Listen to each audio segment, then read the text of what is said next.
Hazel, si Kevin, nakikita ko ang CSU, sa pawalan ko kayo, pinapako natin ko sila.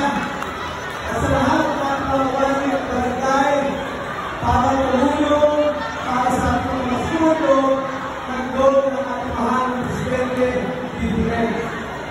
Actually, sa mga mainstream online tayo, all over the country, at mga order na natin na si Presidente para sa mismo mag-welcome sa lahat ng estudyante at sa lahat ng mga parents and teachers all over sa country.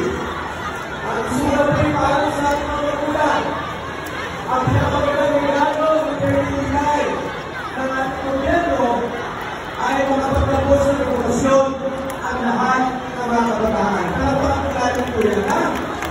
Dapat makita po nila sa lungsod ng Paranaque, sa pangunan po ng ating mahal Mayor Eric Olivares.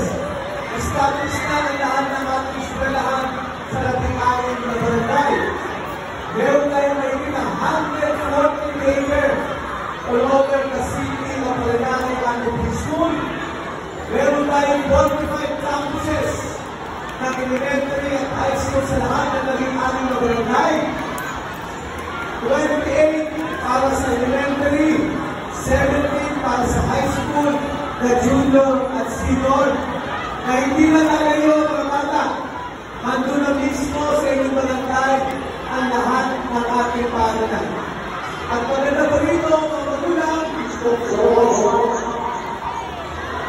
ang ating pong city government na Paranaque, nag-aalocate every year ng 600 million pesos para sa allowances ng mga bata mula kindergarten, grade 1 to grade 6, grade 7 to 10, grade 12, na pumasok na yung bata, makakatanggap kayo ng 500 pesos monthly mula sa gobyerno para makakapos kayo ng mag-aaral dito sa ating sila. Palapakan natin yan. At ang maganda dito, pagkatapos ng high school ninyo, hindi na kailangan ko ng ibang city at meron tayo ng libreng koleyo sa lungsod ng Paranaque.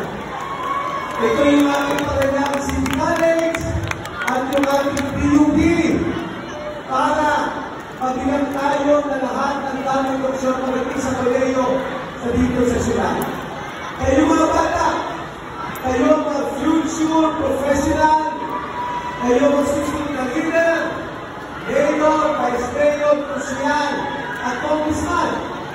Pero kung walang edukasyon, yung magiging pangarap natin, hindi magkakaroon ng katuparan at hindi kayo magkakaroon ng laban.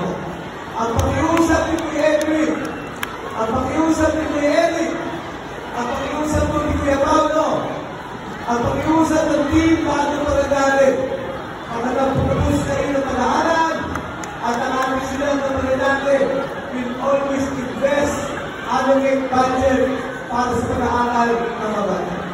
Sa ngalan po ng ating silang, sa ngalan ng aming pamilya, ang po yung mabati po sa bawang isa na isang maligayang Pasko at isang panigong pagkakataon. Okay, so ayan po ang ating congressman at soon-to-be mayor magpabalik sa Paranaque, Kuya Edwin Olivares.